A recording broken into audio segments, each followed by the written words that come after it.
is you're the Lieutenant Governor of Georgia. The governor, Brian Kemp, he's running for re-election. He faces a primary challenge from conservative Republican David Perdue, who is recasting himself as a MAGA Trump Republican, and he says he wouldn't have certified the election the way that Governor Kemp did.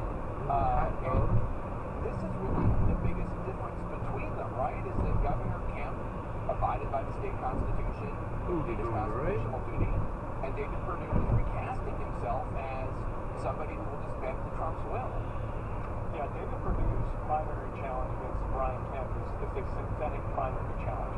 The only distance between the two of them is one appears to be willing to lie that the president won the election here in Georgia, which he didn't, and one is not willing, and he's going to speak the truth, and that's Brian Kemp. I mean, he is literally the most conservative governor in Georgia's history and deserves an opportunity to continue to lead us. And Jake, to that point, I think if any Republican going forward is going to be taken seriously, they're going to have to have either gotten it right out of the gates, which is a pretty slim number of Republicans, or they're going to have to be reckoned with the fact of saying in front of a camera, I got it wrong, and it's time to move on. Secretary Benson, let me ask you about election reform and efforts in Congress.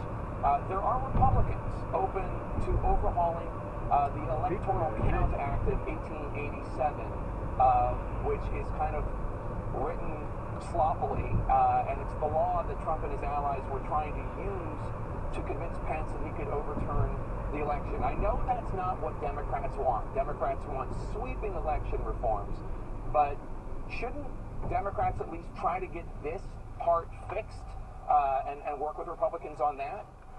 I think there are really three things that we need from the federal government. One is sustained funding for our elections and our democracy. The cost of running elections is increasing, and that's something that we need from the federal government. Two are a basic floor of protections against what we've seen in nearly every state in this country to make it more difficult for everyday citizens to vote and hold their elected officials accountable.